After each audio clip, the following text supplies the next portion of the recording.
What's up, beautiful people? Welcome to your February 17th Daily Energy Report. We are here, and it is a big day because today is the exact first of three squares of Saturn and Uranus. So, this is about letting go of the old, acknowledging what you have to let go of the old, and stepping into the new. Now, what is the new? New is typically the unknown. It's typically what we don't really know is going to happen, but you might feel stuck. You might feel locked into some kind of tradition, thought process, relationship, business, whatever it could be. But look into your life and see where you feel stuck.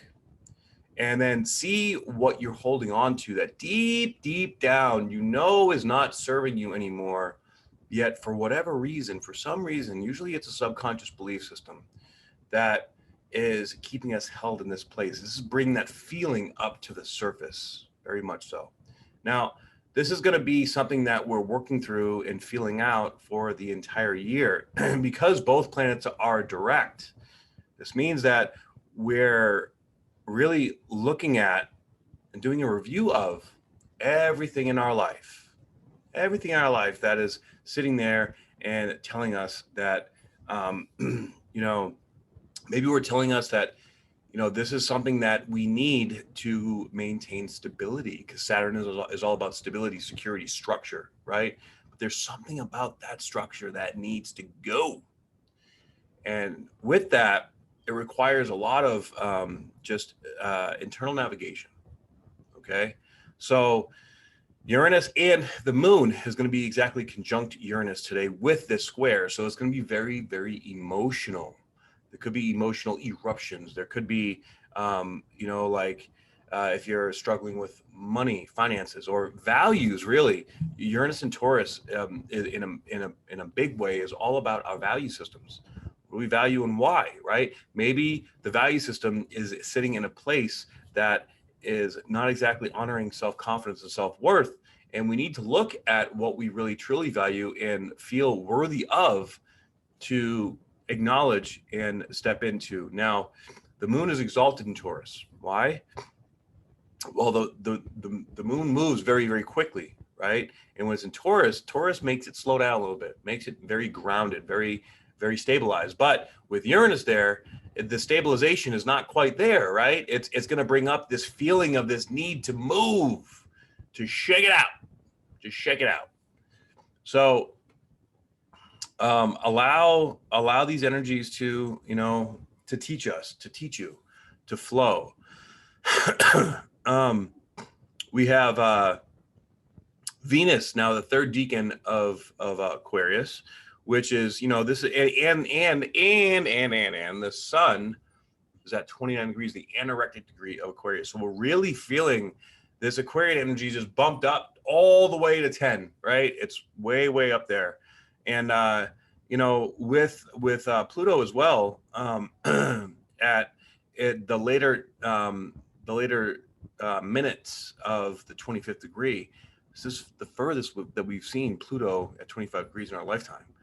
So we are discovering deeper parts of ourselves. There's going to be a deep, deep level of passion, of desire, of just this feeling of need to just drive forward, to move through it. And of course, we have Jupiter at 14 degrees of Aquarius, with Mercury still retrograde at 11 degrees, with Saturn at 7. So with Mercury sitting basically right in between Saturn and Jupiter, whatever the Saturn-Jupiter conjunction brought up for us to change and shift, it is sort of sitting right there in the middle, looking at, okay, what is Saturn saying we need to restructure, and what is Jupiter saying we need to evolve in, what we need to grow. So take a look at your own birth chart and see where Aquarius falls in your chart. I did in my last opportunity community gathering, I spoke in depth and in detail about Aquarius being in the different houses, right? So if your Aquarius is in the first house, this is about looking at how you come out into the world, looking at your identity, your ego, right? And saying, like, where is it that I have to grow, alter, or change my the identification of who I am, of, and of what I want. If it's in the second house, okay, this represents your self-worth and self-confidence. And that's going to double down with Uranus and Moon energy, because Uranus in Taurus rules the second house. So whatever house that's in, that's going to still have an effect on your value system, and then blend it with that house that it might be in.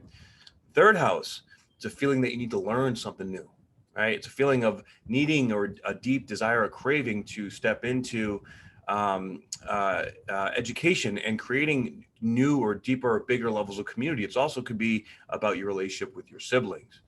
If Aquarius in your fourth house, then this has to do with digging deeper into your roots. Okay, looking deeper at who you are, where you come from. Look at your ancestry. Look at your relationship with your mother.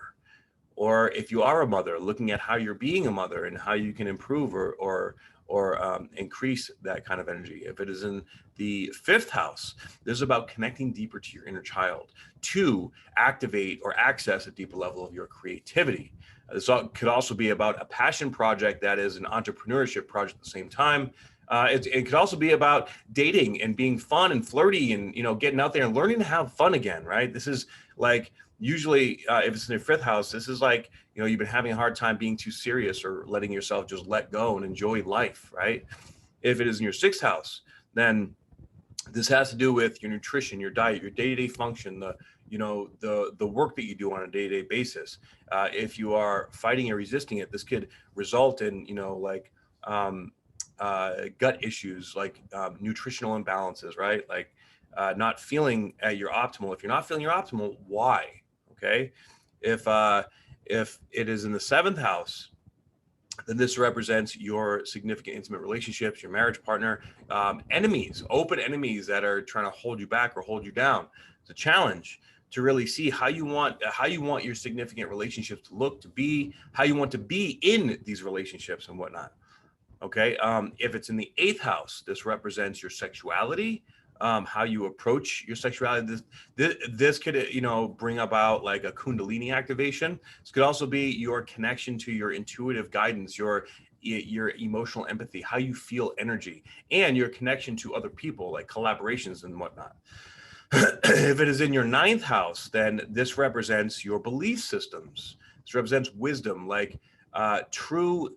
It's about embodying the knowledge from the third house and activating the wisdom. This is like being a student or a teacher of life, and this is going to last throughout the rest of the year.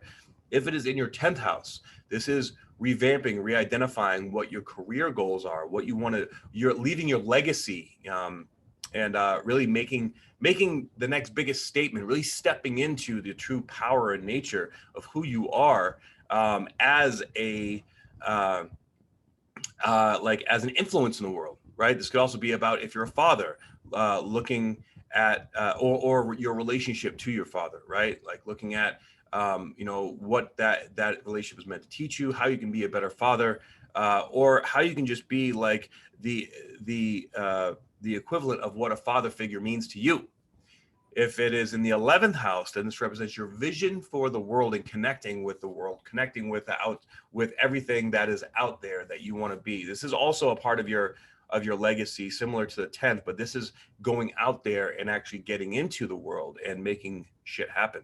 And of course, if it's in your 12th house, this is going to be the deepest and most profound shift of all, because this is in your unconscious house with all these energies here. This is a dramatic uptick or upgrade in your psychic abilities and psychic capacity, and bringing in a lot of new downloads, a lot of new ways of feeling and seeing and understanding energy, and the connection to the collective unconsciousness.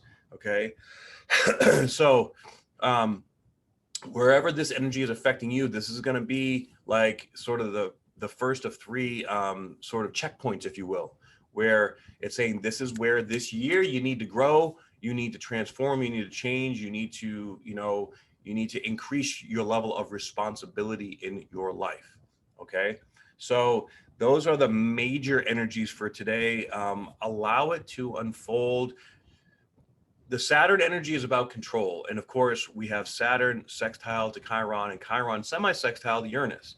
And these three energies are the energies that represent the process of shadow work. So This is deep shadow work. This is really looking at the parts of your heart that have not opened yet and being willing to be vulnerable to open up to the universe's guidance. And the universe guidance requires trust and faith. Okay, so step into that trust and faith the best you can, one day at a time, and let's make it happen, yo. All right.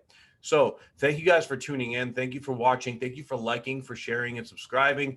Subscribe to my YouTube. Follow me on Instagram. And don't forget, I also just uploaded the full moon in Virgo video on my YouTube. Please go check that out. We have 30% off of astrology readings right now. Go to my website, spiritualbodybuilder.com. Also, don't forget, this week on Friday at 1 p.m. Pacific, we are having a special guest, my girl Sinead from the UK. She's going to be doing a special healing for everybody in the community. Come check it out.